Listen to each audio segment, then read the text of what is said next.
मेरे सभी साथियों को मेरा प्यार भरा नमस्कार। आज मैं अपने नन्हे नन्हे दोस्तों के लिए एक छोटी सी कहानी लेकर आई हूँ। और कहानी है किस्सा गौतमी की। बहुत समय पहले की बात है।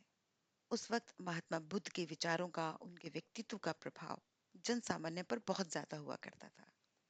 तो एक गांव में एक स्त्री रहती थी। और उस जो स्त्री यानी कि औरत, उसका नाम था किस्सा गौतमी। किस्सा गौतमी का एक बेटा था। वो अपने बेटे से बहुत प्यार करती थी। एक बार गांव में कोई बीमारी फैली और उस बीमारी की वजह से किसा गौतमी के बेटे की मृत्यु हो गई। अब जब उसका बेटा मरा तो उसको बिल्कुल सहन नहीं हो रहा था। वो बहुत ज्यादा दुखी हो गई। बहुत ज्यादा उसने रोना धोना किया। और वो भगवान से शिकायत कर रही थी बार बार, हे भगवान, तूने मेरे बेटे को क्यों मार दिया? मेरे बेटे को जिंदा करो बस। और वो गांव के लोग जब उसके बेटे को शमशान में ले जाने के लिए आए तो उसने बहुत शोर मचाया कि नहीं, मैं अपने बेटे को नहीं ले जाने दूंगी। और वो बहुत बहुत बुरी तरह से रो रही थी और बहुत ज्यादा दुखी हो गई थी। ऐसे में गांव के एक व्यक्ति को उस पर बहुत दया आई। उसने कहा, बहन तुम मेरे साथ चलो। हो सकता है कि महात्मा बुद्ध जो हैं वो तुम्हारी मदद इस मामले में कुछ कर पाए। शायद वो तुम्हारे बेटे को ठीक कर दें। तो एक उम्मीद के तहत वो स्त्री उस आदमी के साथ महात्मा बुद्ध के पास गई।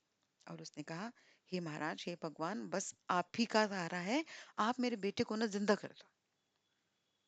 तो महात्मा बुद्ध ने बहुत शांत भाव से उस स्त्री को देखा और कहा कि तुम पहले शांत हो जाओ, रोना बंद करो। अब मैं तुम्हारे बेटे को ठीक कर दूंगा, मतलब मैं तुम्हारे बेटे को जिंदा कर दूंगा। स्त्री बहुत खुश हो गई। पर फिर महात्मा बुद्ध ने कहा कि लेकिन इसके लिए तुम्हें एक काम करना पड़ेगा। स्त्री ने बड़े प्रश्न सूचक निगाहों से महात्मा बुद्ध की तरफ देखा। उसने कहा, क्या काम करना पड़ेगा? मैं सब कुछ करने के लिए तैयार हूँ। मैं अपने बेटे के लिए कुछ भी कर सकती हूँ। तो महात्मा बुद्ध ने कहा, तुम गांव में जाओ और गांव में से किसी भी घर से सरसों के कुछ बीज लेकर आओ। फिर मैं तुम्हारे बेटे को ठीक कर दूंगा। स्त्री ने कहा, बस बीज लेकर आने हैं? वो फटाफट उठी। जैसे ही वो जल्दी से जाने के लिए उसने कदम बढ़ाए, महात्मा बुद्ध ने कहा, रुको। तुम ऐसे घर से बीज लेकर आओगी जहां पर आज तक किसी की भी मृत्यु नहीं हुई हो। यानी कि तुम्हें किसी ऐसे घर से बीज लेकर आने हैं जहां पर आज तक एक भी इंसान नहीं मरा। अब जो स्त्री थी वो एकदम से ठिठक कर रुक गई, क्योंकि वो जानती थी कि पूरे गांव में ऐसा घर मिलना मुश्किल है। पूरे गांव में ही क्यों, अगर वो बहुत सारे गांव में भी घूम जाती तो भी ऐसा घर मिलना मुश्किल था।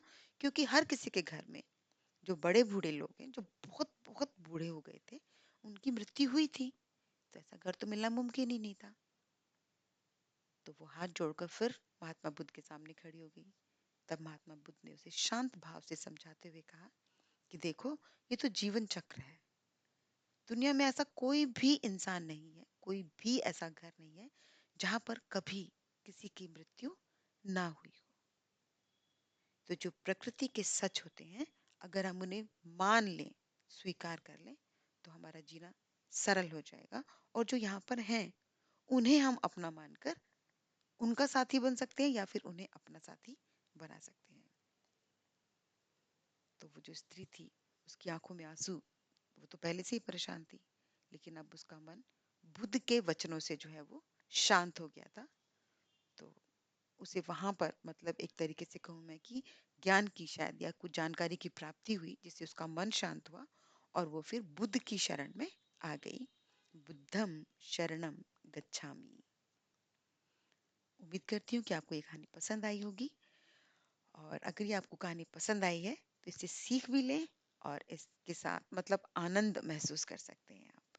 अगली ऑडियो में, अगली वीडियो में आपके साथ फिर मुलाकात होगी। तब तक के लिए आप अपना ख्याल रखें और अपने आसपास के लोगों का भी ख्याल रखें। Take care, bye bye.